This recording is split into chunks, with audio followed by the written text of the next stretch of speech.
Terima kasih Anda masih bersama kami di Kompas Malang, saya Nadifa Rahma.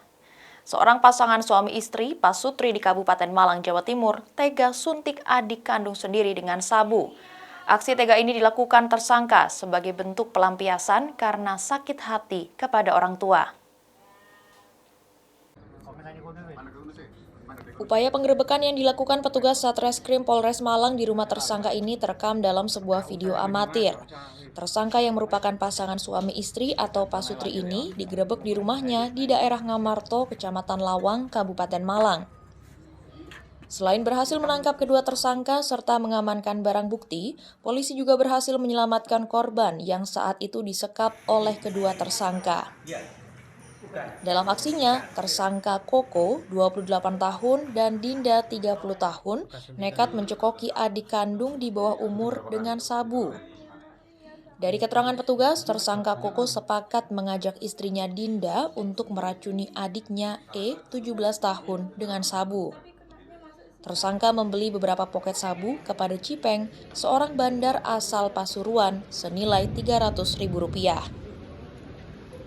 Setelah menyusun rencana, tersangka melancarkan aksinya dengan mengajak korban untuk plesir ke pantai.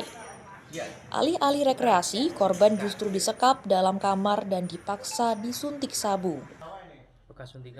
Merasa efek sabu kurang kuat, tersangka membeli lagi sabu dan seperangkat alat hisap dari bandar. Karena korban menolak, tersangka mengonsumsi sendiri sabu tersebut dan pergi meninggalkan korban. Korban langsung berusaha menghubungi ayahnya untuk minta tolong.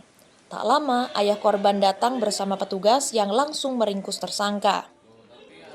Kepada petugas, tersangka mengaku nekat meracuni adiknya karena cemburu. Tersangka iri dengan kasih sayang berlebih dari orang tua pada korban. Aksi tega ini dilakukan sebagai bentuk pelampiasan tersangka karena rasa sakit hati kepada orang tua. Menjadi tersangka dalam perkara tindak pidana ini adalah kakak kandung dari korban sendiri, yaitu HLF atau alias Koko bersama istrinya.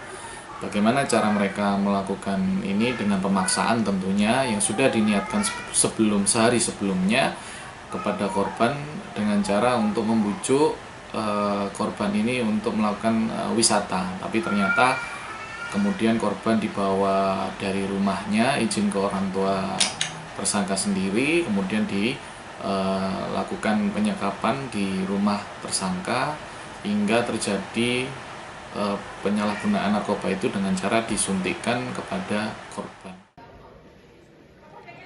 Atas perbuatannya, tersangka diganjar pasal kekerasan, penyalahgunaan narkotika dan perlindungan anak dengan ancaman hukuman 20 tahun penjara dan denda paling banyak 10 miliar rupiah. Tim Liputan, Kompas TV Malang, Jawa Timur.